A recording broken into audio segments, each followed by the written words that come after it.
2 दिन से प्रकारांतर से अनेक अनेक भावों का, शब्दों का प्रयोग करके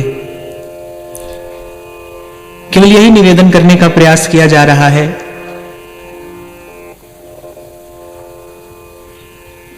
कि अन्यत्र जिसकी अनुभूति भी दुर्लभ है तो पर दुर्लभ है, उसका यहां सहज ही दर्शन भी होता है और आस्वादन भी होता है। ये जो आपके मेरे हृदय में उमड़ रहा है, ये जो आपकी जिह्वा पर नृत्य कर रहा है, आपके भावों में सुवास की भांति घुल रहा है और किसी किसी भाग्यशाली जन के नेत्रों से छलक रहा है, ये क्या है, कौन है? ये उसी प्रेम का ही दर्शन है, ये उसी प्रेम का ही आस्वादन है।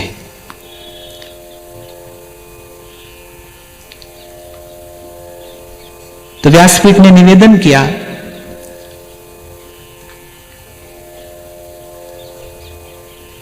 कि प्रभु का ये श्रेष्ठतम कृपा प्रसाद पाकर, ये जीवन पाकर अर्थात ये अवसर पाकर, इसका सबसे बड़ा सदुपयोग, इसकी सार्थकता, और एक प्रकार से मैं कहूं कि इस समग्र अस्तित्व की सेवा यही है कि इसी प्रेम रूपी सर्वोपरि पुरुषार्थ को प्राप्त करने का प्रयास किया जाए। मैं बहुत विचार कर कहता हूं कि ऐसा भी कहा जा सकता था कि प्रेम को प्राप्त किया जाए ना, पर प्रेम को प्राप्त करने का प्रयास किया जाए। हमारे द्वारा प्रयास ही संभव है, प्राप्ति संभव नहीं है। हमारे द्वारा प्राप्ति संभव नहीं है, हमारे द्वारा प्रयास संभव है, हमारे द्वारा प्रतीक्षा संभव है। और प्रेम के मार्ग पर प्रयास और प्रतीक्षा ही पुरुषार्थ है। और यह प्रकृति का अटल नियम है, अविचल सिद्धांत है कि पुरुषार्थ येन केन प्रकारेण फलीभूत होता ही है। आज नहीं तो कल होता है, पर होता है।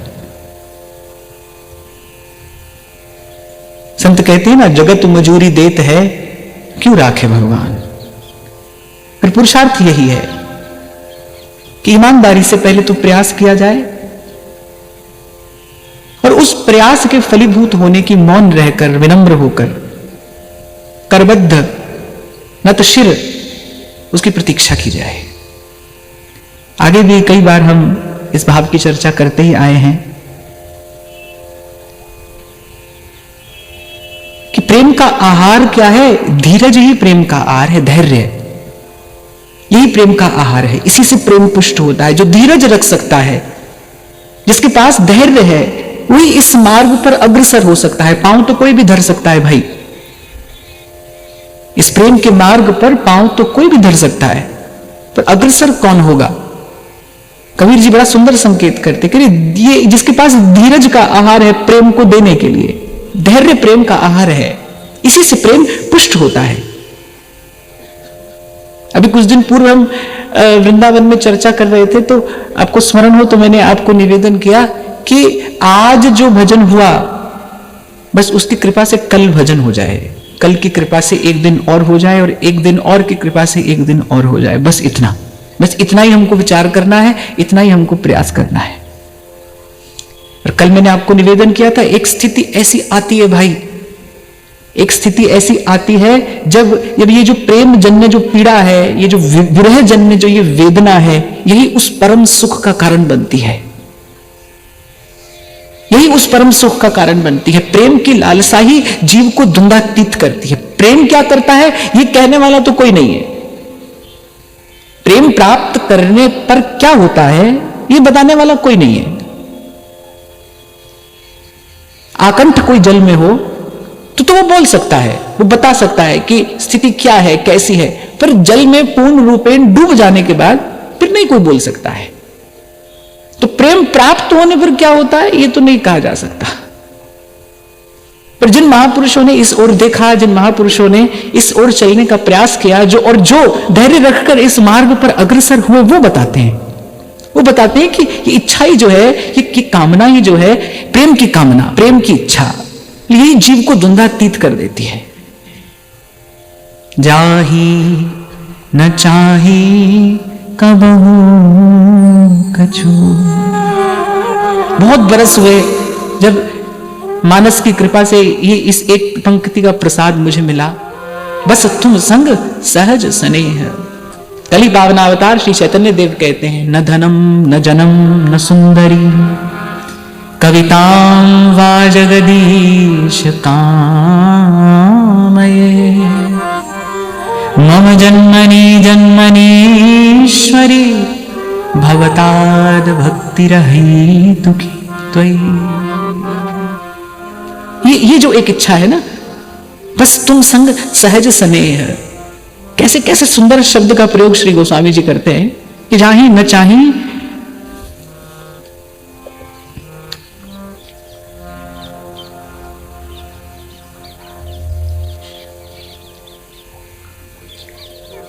बस तुम संग सहज स्नेह। तो ठीक है, बहुत महिमा सुनी कि भाई प्रेम ही है, प्रेम ही है, प्रेम ही है। तो प्रश्न आया कि भाई कहीं इसका दर्शन होता है या केवल बात ही बात है, या केवल बात ही बात है। देखो, भक्ति के अतिरिक्त जितने भी साधन है ना, वो आपसे आपके बीते हुए कल के विषय में भी प्रश्न करते हैं।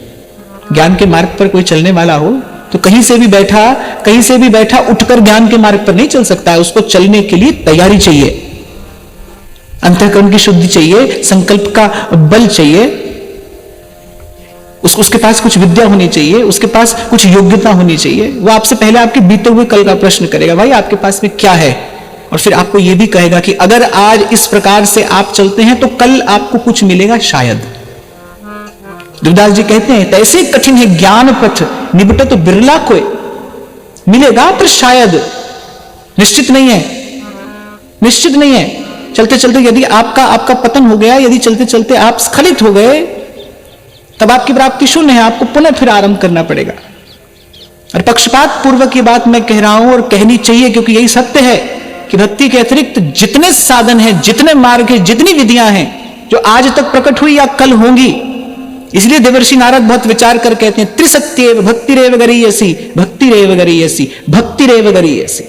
ये त्रिकाल सत्य है कि जो भी है, जैसा भी है साधन, वो आपसे प्रश्न करेगा क्या लेकर आए हो, और फिर कहेगा कि कल कुछ मिलेगा, कल। और वो भी अगर तुमने ठीक प्रकार से किया तो, विधि निषेध युक्त होकर सम्यक प्रकार से यदि आपने मार्ग का अनुष्ठान किया है तो आपको कुछ मिलेगा।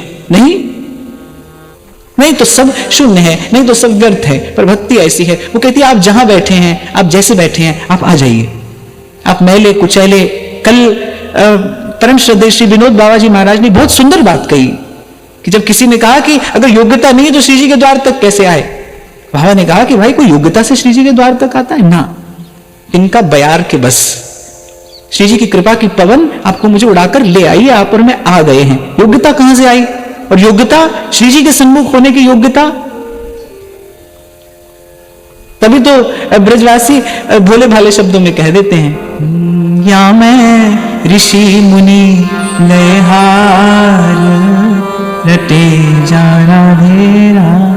इसलिए तो हम गाते हैं जय करुणा के भंडार की, श्री जी की करुणा है को मुझे ले आई। पर भक्ति ऐसी है भाई, वो ना आपसे आपके बीते हुए कल को लेकर कोई प्रश्न करेगी, आप क्या करके आए हैं। भक्ति आपसे ये प्रश्न नहीं करती। ज्ञान करेगा, योग करेगा, कर्मकांड तो करेगा ही करेगा, भक्ति नहीं करती। वो ये नहीं पूछती जाति क्या है, कुल क्या है, विचार क्या है, आचार विचार है या नहीं, कुछ शुद्धाचार आपके जीवन में है कि नहीं, आपके पास कोई योग्यता सामर्थ्य कुछ हमको देने के लिए कुछ है ना, वहां पर ये व्यापार नहीं है। और ना यहां पर ऐसा है कि आप आज करो आपको कल मिलेगा, आज करो अभी मिलेगा, अभी किया है तो इसी क्षण मिलेगा। आप लीजिए श्री जी का नाम, आप देखो हृदय विगलित होता है कि नहीं होता है। ये क्या है, इसीलिए नारद जी कहने भक्ति सूत्र में फल रूपत्वात्, भक्ति क्या है, स्वयं फल रूपा है, फल रूपत्वात्। और फिर हमारे वृंदावन के जो रसिक हैं, और उनमें भी जो हरिराम व्यास जी हैं, जिनके पास संसार का भी अनुभव है, लोक का भी अनुभव है, और जिनके पास एक प्रकार से परलोक का भी अनुभव है, वेद शास्त्र की सब विद्या में भी वो निपुण है, प्रवीण है, बहुत विचार कर, बहुत बहुत बहुत गहन गंभीर विचार करके व्यास जी कहते हैं, व्यास भक्ति को फल नयो। यद्यपि भक्ति फल है, व्यास जी करे नहीं भाई हमको तो इसका भी फल मिला, फल का भी फल। अद्भुत बात है। फल का फल क्या होता है? फल का फल होता है रस। तो व्यास जी ने प्रकारांतर से कहा क्या मिला? रस मिला। कौन सा रस? जिसके बारे में श्रुति कहती है रसो वै सह रसम येवायं लब्ध्वानंदी भवति। उपनिषद जिसके लिए कहते ना वो क्या है? राम है, कृष्ण है, शिव है। श्रुति कहती है रस है, रस।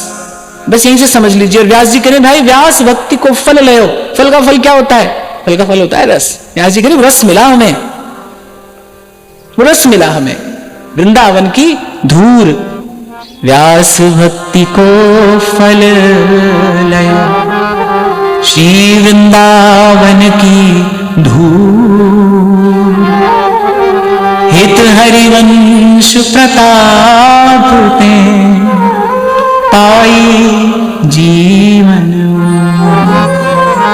मैं बड़ी विनम्रता पूर्वक आपको कहूं, अगर आपको विचार करना आ जाए ना, अगर आपको मुझे विचार करना आ जाए, मैं ऐसा इसलिए कह रहा हूं, आप सोचेंगे ऐसा क्यों कह रहे हैं विचार करना आ जाए, क्या हमें विचार करना नहीं आता? क्षमा करना, विवेक के बिना विचार नहीं होता। विवेक के बिना विचार नहीं होता। विवेक के बिना जो होता है ना वो तो व्यवहार है, जिसकी अंतिम परिणति क्या है? प्रपंच। बिना विवेक के जो हमारा मन दिन भर करता रहता है ना, खींचातानी, ऊहा पोह, वो विचार नहीं है, वो तो व्यवहार है। व्यवहार माने लेना देना, अहमता और ममता, मेरा और तेरा, अपना और पराया। बिना विवेक के मन यही तो करता है। जिसके जीवन में सत्संग नहीं होगा, जिसके जीवन में सत्संग द्वारा प्रतिफलित विवेक नहीं होगा, वो करेगा क्या? वो दिन भर संसार का ही विचार व्यवहार ये इसी में ही तो पड़ा रहेगा। तो बिना विवेक के जो होता है भाई वो विचार नहीं है, जो विवेक से होता है वही विचार है। तो अगर कभी आपको मुझे विचार करना आ जाए ना, विवेक जग जाए संत की कृपा से, आपको मुझे विचार करना आ जाए कि भाई आपको मुझे हमारे आचार्य ने क्या दे दिया है, कौन सी देव दुर्लभ संपत्ति हमें मिल गई, क्या क्या मिल गया हमको, जिसको पाकर हरिराम व्यास जी नाचे। हरिराम व्यास जी नाचे, विह्वल हो गए हरिराम व्यास जी जब उन्होंने सुन लिया किसी के मुख से कि आज श्री महाप्रभु जी आपको वृंदावन से जाने के लिए कहेंगे कि अब आप ओरछा जाइए, वहीं पर रहकर भक्ति का प्रचार करिए। और मैं आपको एक बात बताऊं, अगर व्यास जी भक्ति का प्रचार करते ना, व्यास जी अगर भक्ति का प्रचार करते तो 7 द्वीप 9 खंड में भक्ति का प्रचार कर सकते थे। ऐसी समर्थ थी उस महापुरुष के पास में, ऐसी अद्भुत प्रज्ञा उनके पास में। पर जब उनको लगा ना आज महाप्रभु जी कहेंगे भाई ठीक है चले जाओ, जहां रहते हो वहीं रहकर भजन करो, एक एक तरु लता से लिपट लिपट कर व्यास जी रोते हैं, झर झर अश्रु बह रहे हैं, श्वास प्रश्वास का पता नहीं चल रहा, एक एक लता से लिपट लिपट कर व्यास जी रोते हैं और एक ही बात बार बार कह रहे हैं, और दिए कछो भावे नाही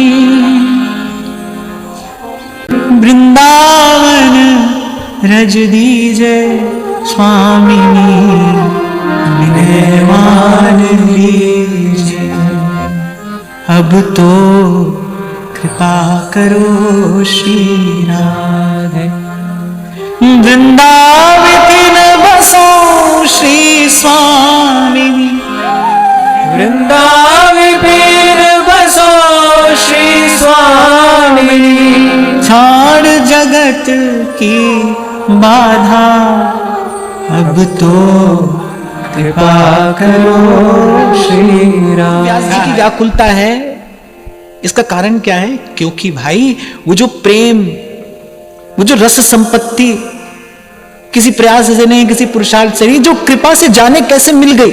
हम कल भी रात को बैठे आपस में ऐसे थोड़ी चर्चा कर रहे थे कि जैसे कोई घटना होती है ना जिसका ना तो कोई विधान होता है, ना कोई व्यवस्था होती है, ना कोई कारण होता है। कभी कभी जीवन में ऐसे आपको लगता है ना भाई कुछ ऐसे कैसे हो गया, ये कैसे हो गया। ऐसे ही जब ये रस प्रकट हुआ, श्री हरिवंश प्रकट कियो कुंज महल रस भेव, जब ये नव निवृत्त निकुंज की ये रसोपासना जब प्रकट हुई तो ना तो इसका कोई विधान था, ना इसकी कोई व्यवस्था और ना इसका कोई कारण। इसीलिए जैसे ये रस प्रकट हुआ, रसिकों ने क्या गाया, भैया हो अद्भुत मंगल। इसी एक शब्द से तो हमने ये चर्चा आरंभ की थी ना, अद्भुत। अद्भुत माने जिसके जैसा कोई नहीं है, जो अनुपम है, अद्भुत है, जो अवर्णनीय है, जो अनिर्वचनीय है। जाने कैसे हो गया, अरे ये कैसे हो गया, ये तो नहीं हो सकता, ये कैसे हो गया, ऐसे अद्भुत मंगल हुआ। अद्भुत प्रगटे श्री हरिवंश चंद्रवर रसिकन के सिरताज।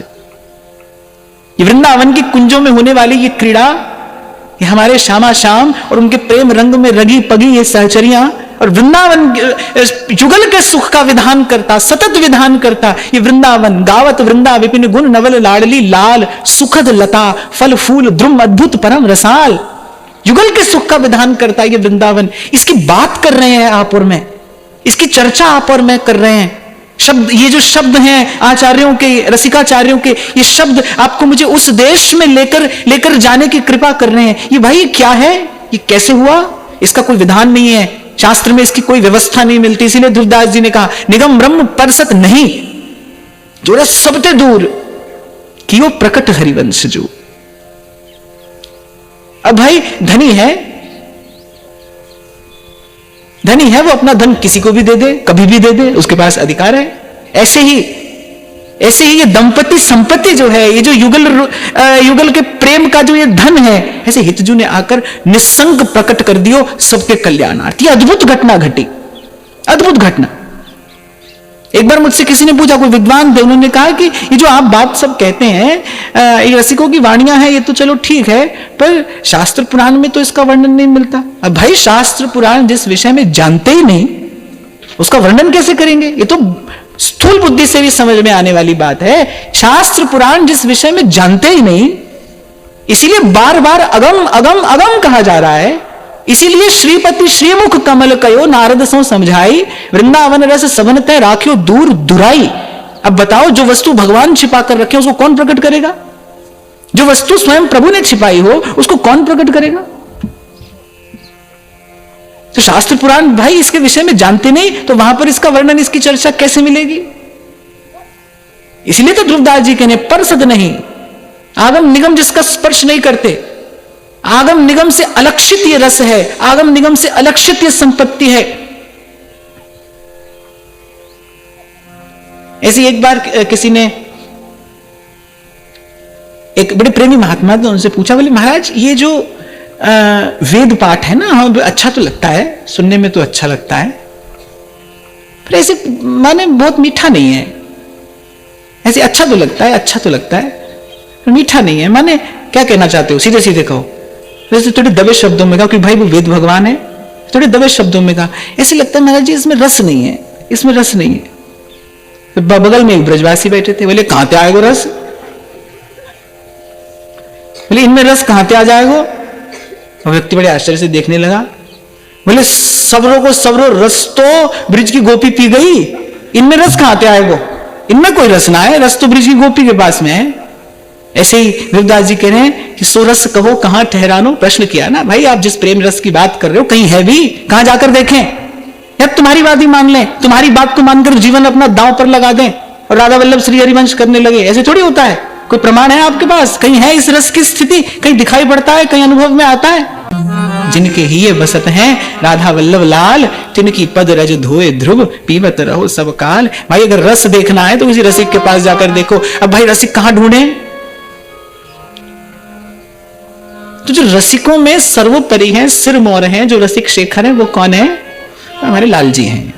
प्रीत की रीत रंगीलोई जाने, तो और कुछ ना मिले और कोई ना मिले, इन्हीं की ओर देखिए। इसीलिए ब्रजवासी कहते हैं कन्हैया ले चल पल्ली, अरे तू ले चल, तू ले चल। ये रसिकों के रसिक हैं भाई, ये रसिक शेखर हैं, ये सर्वोपरि रसिक हैं, ये परम रसिक हैं। तो कहीं और मत जाओ, कहीं और मत जाओ, इन्हीं की ओर देखो। क्योंकि ये बात मैं इसलिए कह रहा हूं, आज के समय का विचार करके कह रहा हूं, आज की स्थिति का विचार करके कह रहा हूं। आप एक बार मनसा वाचा कर्मणा इन्हीं के चरणों में अपना मस्तक रखिए, ये ले जाएंगे आपको, ये ले जाएंगे आपको। इनका प्रण है। मैं तो कई बार आपको कहता हूं ना, जैसे आप संसार में कोई सुंदर वस्तु देखें, तो अगर आप प्रेमी हैं तो वो सुंदर वस्तु देखते ही आपके मन में इच्छा होगी कि भाई ये मैं अपने प्रेमास्पद के लिए ले लूं।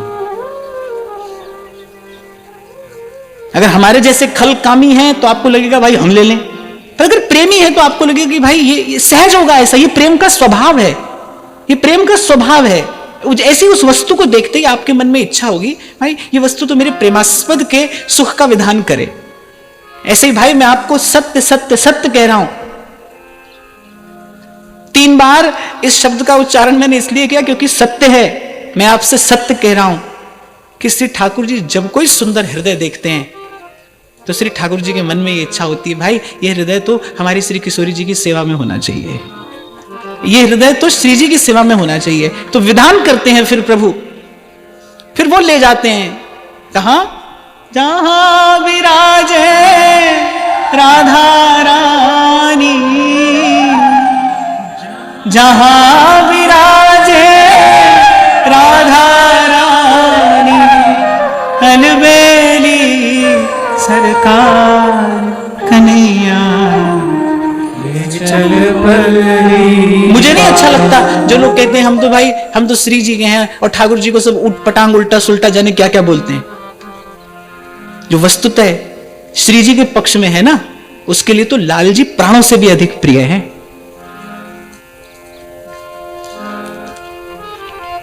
इसलिए एक भाव मुझे स्मरण आ रहा है, इसलिए अगर कभी भाग्य जगे ना आपका मन करे कि भाई हम भी किसी से प्रेम करें, भाग्य जगने पर ही ऐसा भाव मन में आता है, प्रेम करें। अर्थात मैंने आपसे पहले ही दिन कहा प्रेम जब भी कहो सुनो, कोई अन्यथा भाव मन में ना आए, कोई और विचार मन में ना आए। प्रेम अर्थात भाग्य जगे, संतों की कृपा से, रसिकों की कृपा से कभी आपके मन में ये इच्छा हो कि मैं प्रेम करूं, तो सबसे पहले तो प्रेम अर्थात ये भाव हमारे मन में स्फुरित हो। अच्छा है भाई आपने तो पाठ याद कर लिया, मुझे भी करा दिया। तो जब प्रेम की बात आए ना तो कहीं और न देखना, प्रीति तो नंद नंदन से कीजिए। संसार में लगाने के लिए बहुत बहुत बहुत सारे भाव है भाई, लगाते रहो, खूब लगाओ। अब कुछ किए बिना तो संसार में रहा नहीं जाएगा, कुछ ना कुछ माथापच्ची तो यहां करनी पड़ेगी ना, करो। पर प्रेम की बात जब आए तो प्रीति तो नंद नंदन से कीजिए। संपत्ति विपत्ति परे प्रतिपाले और कृपा करे सो जीजे। वेद पुराण भागवत भाखे कियो भक्तन मन भायो, और परमानंद इंद्र सो वैभव विप्र सुदामा पायो। प्रीति तो नंद नंदन से कीजिए। तो एक बार सब समेटते हुए फिर आज के भाव में हम लोग प्रवेश करते हैं कि भाई ये जीवन मिला है, प्रभु ने कृपा की, और फिर इस पवित्र भारत भूमि में हमको जन्म मिला और उसमें भी श्री जी ने कृपा करके यहां अपने बिल्कुल चरणों की छांव में लाकर बैठा लिया। इन संतों का संग सानिध्य हमें समुपलब्ध करा दिया।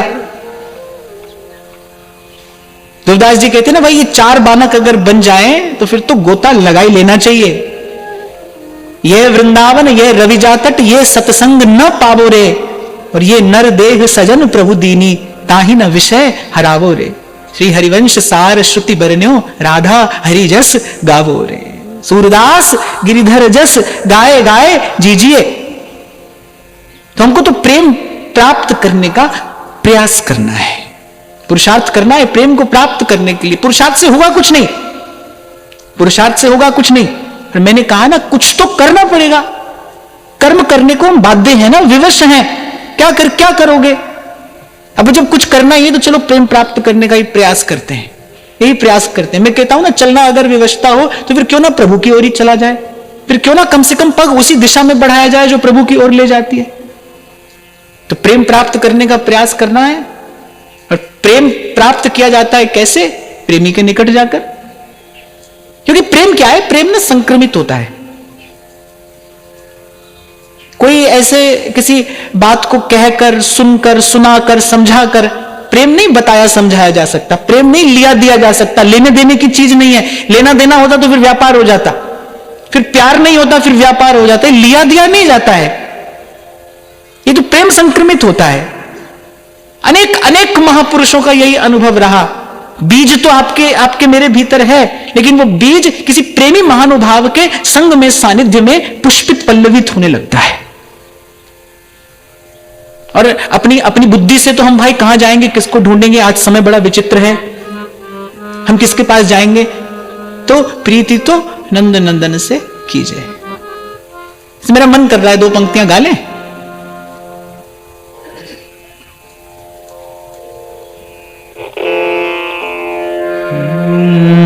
प्रीति तो नंद नंदन सो कीजिए,